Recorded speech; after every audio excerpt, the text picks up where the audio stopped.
Hey guys, my name is Robert. Today I want to talk to you about how I use Dropover. This is a small utility app which is very popular, but in my opinion, it is much more powerful than what it seems to be.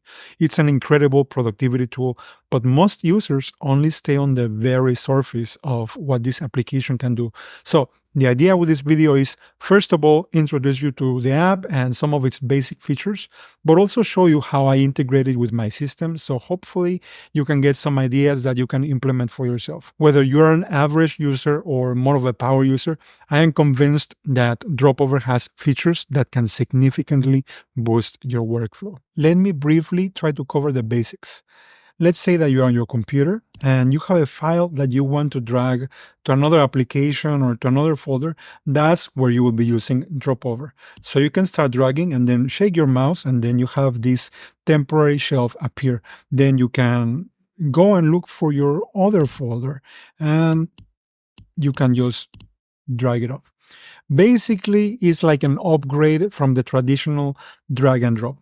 And let me be honest here, at the very beginning, I thought that I didn't need something like this, and the mouse shake even felt a little bit awkward. It still feels a little bit awkward, but one thing that you can do to somewhat address that is go in the Dropover settings, and you have the option of using a modifier so that when you press and hold, the shelf appears.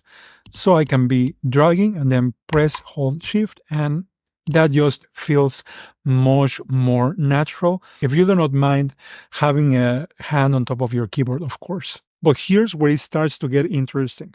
The real power of Dropover lies in the multiple ways in which you can add files to temporary shelves, the different actions that you can perform on those files, and how you can integrate this with so many other applications in your system. So, just to get you started with the ways you can add files to your shelves, let's go to the settings where you can set up watch folders, for example.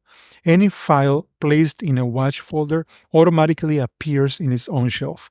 I have my downloads folder as a watch folder because I usually want to act on files that I have downloaded right away.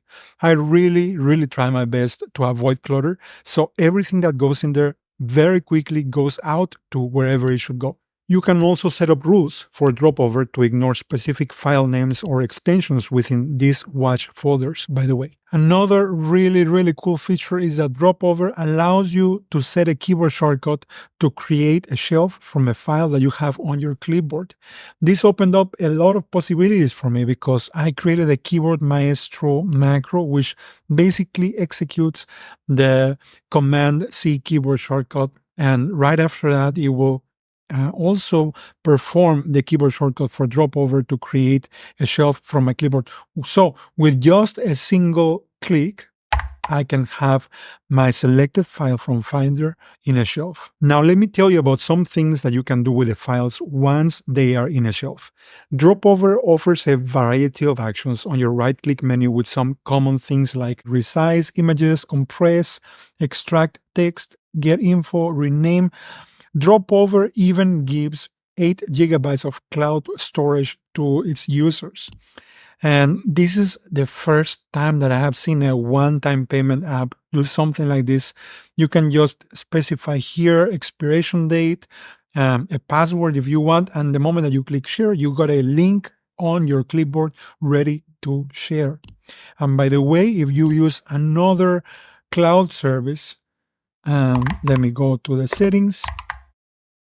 For example, if you use iCloud, Amazon, Dropbox, Google Drive, OneDrive, then you can also use that. But honestly, I think that Dropover Cloud is amazing and I use it all the time for sharing links. You can also set up to 9 different favorite actions that trigger automatically when you drag files into a shelf.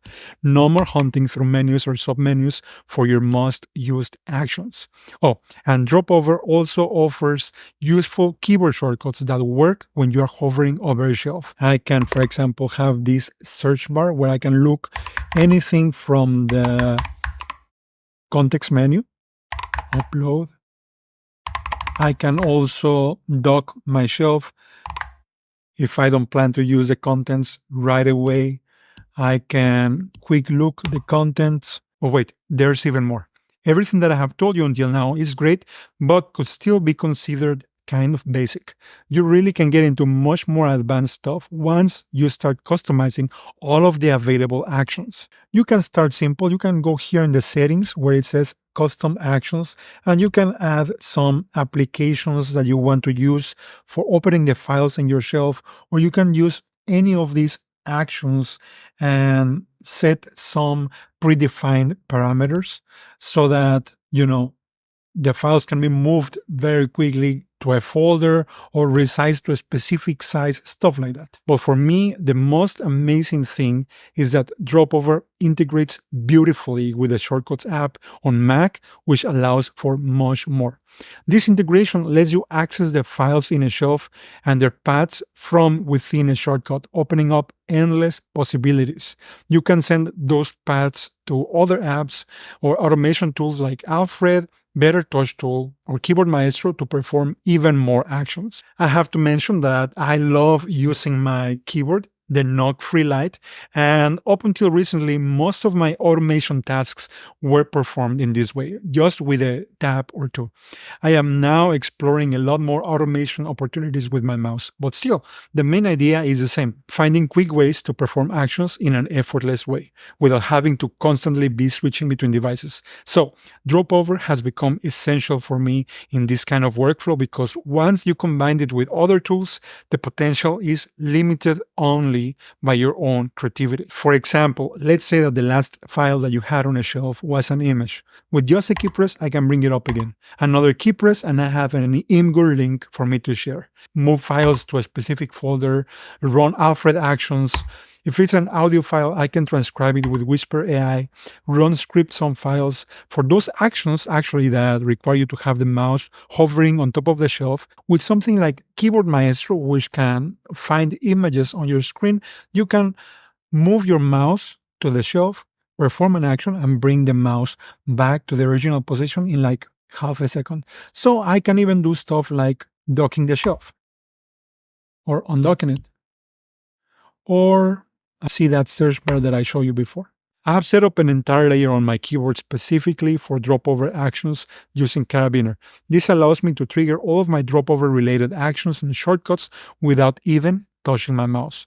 You can pretty much perform everything that you see on the right-click context menu, but still, there's more once you start playing with how you can integrate it with other apps. Now, you might wonder, what's the point of overcomplicating everything with shortcuts if you already have the file like they're just in front of you? Well, it's all about speed and efficiency. Having shortcuts for some actions allows for a workflow that's faster than anything else that I have experienced. I am not joking. It really is like having an extra hand helping you out. For users that prefer the mouse, this is also an incredible tool, by the way.